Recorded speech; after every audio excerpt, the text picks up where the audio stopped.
Hi friends, இப்போ ஒரு பழைய சேரீ இருந்துச்சுன்னா அந்த சேரீக்கு வந்து நம்ம ப்ளவுஸ் பத்தாமல் போயிடும். ஸோ அதுக்காக நம்ம ஒரி பண்ண வேண்டாம். இப்போ இந்த மாதிரி பார்டர் இருக்கிற சேரீயாக இருந்துச்சுன்னு வைங்க, பாருங்கள் இதுதான் பார்டரே.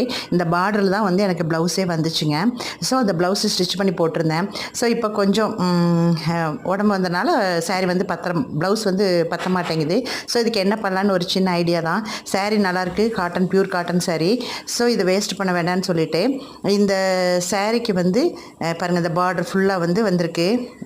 அந்த ப்ளவுஸும் வந்து இதே மாடல் தான். அந்த பேட்ச் கொடுத்துருக்காங்க பார்த்தீங்களா, அதே மாடலில் தான் ப்ளவுஸ் இருந்துச்சு.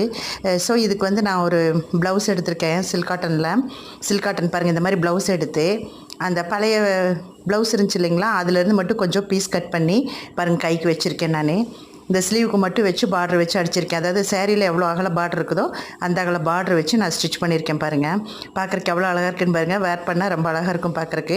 ஸோ நீங்களும் இந்த மாதிரி பழைய சேரீக்கு ப்ளவுஸ் பத்தலை அப்படின்னா வேஸ்ட் பண்ண வேண்டாம். நம்ம இந்த மாதிரி ஒரு ப்ளவுஸ் எடுத்து அதில் இருக்கிற பீஸ் எடுத்து நம்ம கட் பண்ணி ஸ்லீவுக்கு வச்சிட்டோம்னா ரொம்ப அழகாக இருக்கும் பார்க்குறக்கு. அதனால் வேஸ்ட் பண்ணாமல் நீங்களும் இதை ட்ரை பண்ணி பாருங்கள். இது ஒரு நல்ல டிப்ஸு, ஒரு யூஸ் தான் உங்களுக்கு. இந்த வீடியோ பிடிச்சின்னா மறக்காமல் சப்ஸ்கிரைப் பண்ணி, லைக் பண்ணி, ஷேர் பண்ணி, கமெண்ட் பண்ணுங்கள். தேங்க்யூ. பாருங்கள் எவ்வளோ அழகாக இருக்குன்னு பாருங்கள்.